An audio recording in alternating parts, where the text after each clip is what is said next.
This is the question that sometimes sellers ask when they are selling their home. A lot of sellers want to know the golden question. How much do I make?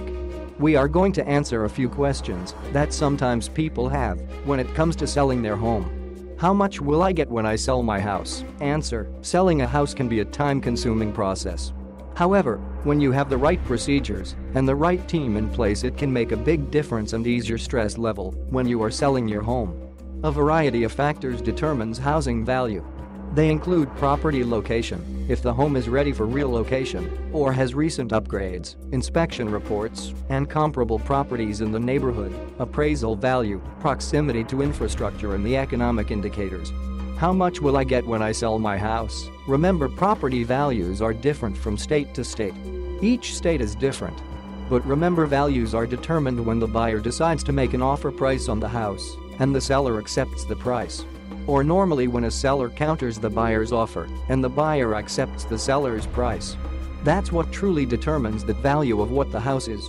It is what someone is willing to pay for the home. Once this happens, the appraisal comes in a dose evaluation of the property comparing 3 sold properties. This gives the seller the idea of what homes in the area is selling for. A report is then given to the lender to determine if the accept offer is around what the market value is. The accept offer can be lower than value, and if for some reason the home is less than the acceptable value, the buyer can determine whether they want to come out of pocket to pay the difference for the value. For example, if I was selling my house in Plano, Texas for $200,000 and the buyer makes a cash offer of $185,000, this offer would be lower than what I'm asking.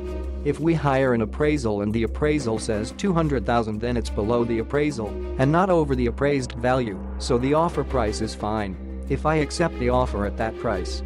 If I want more than $185,000, I would need to counter the offer and offer like $195,000 or $200,000, but not over the actual value of the home. After that, if the home is listed with me and I'm the agent, I will normally hand you over a net sheet, and on the net sheet, this will show you all the expenses that you will need to pay at closing. After expenses paid, the amount left will be your net amount. This is the amount that you will make after all expenses are paid. How do you get the money to buy a new house if you are selling a house? First, to help you understand this question, we have to first understand what you will do when you sell the house. When you sell the house and need to buy a new home, you would first get the home listed to sell. You would sign your listing agreement. Then after that, your agent will then make sure they are marketing the property and looking to find you the right offer for your home. This will include taking quality photos, making sure the description is correct, and getting it on the MLS.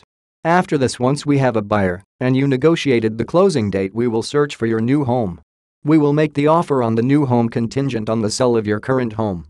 The closing dates will need to be different. We would make sure that the new home closing date is further than the closing date of the current home.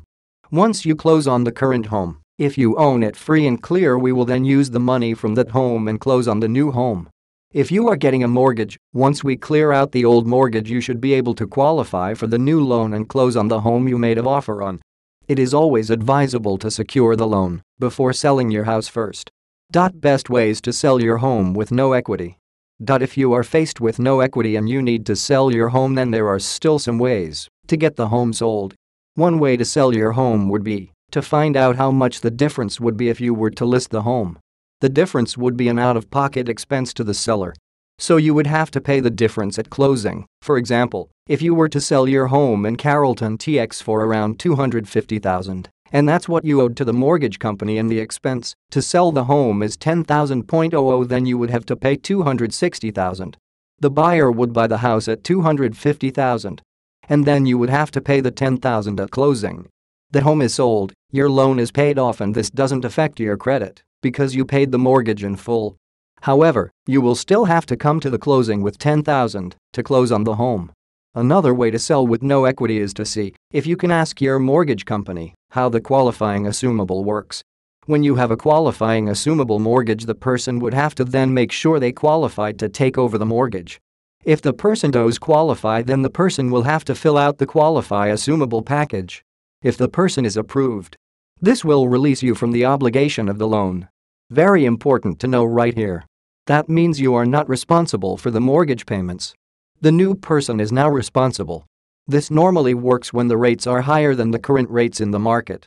This would be one reason why someone would want to take over the loan payments, because the current rates are 5% and your rate is 3.56%, then your rate would be better than the current mortgage rate. If you need help listing your home, then contact me. Another way to sell your home with no equity would be to sell your home on a short sale. It occurs when the lender and owner get into an agreement to sell a home before foreclosure. The mortgage company must agree in writing to bear the loss of the sale. A short sale is preferable to foreclosure as it helps to pay some of the balance that is owed off. The last way to sell your home with no equity would be to sell to an investor. Sometimes an investor will give you a written cash offer. Be advised that the investor is looking to get the property for around 70 cents or lower. Preparing your house for sale. Selling of house calls for proper preparations to ensure the buyer makes an offer quickly once they have viewed it. A few things you can do is clear out the clutter, repaint the walls into neutral color palettes, simplifying the decor, ensuring the house has proper lighting, reorganizing the house interior design to ensure it's visually appealing, repair or get rid of the faulty fixtures, facets, and hinges, upgrading the bathroom and the toilet to ensure they give a luxurious feel which will boost the home value. Are realtor's fees included in closing costs? The realtor fees are usually part of the closing costs, and in most cases, the fee is paid by the home seller. Usually, the fee is negotiated when the seller lists the home for sale. Closing fees vary from transaction to another and from state to state. There are some cases where the buyer will have to pay for the buyer's agent commission if for some reason the seller doesn't want to pay the buyer agent. Typically, the buyer agent will also charge like a fee to get started. Sometimes the buyer agent will credit the fee at closing. This is normally done to make sure that you're serious about buying a home. Conclusion. To sum it up, the value of a home is determined by a variety of factors. Such factors include property location, recent upgrades, inspection reports, and comparable properties in the neighborhood, appraisal value, proximity to infrastructure, and the economic indicators. A house being sold also has to go through various preparations. Remember, if you want to purchase a home and need down payment assistance or closing cost assistance, we can help. Contact me today.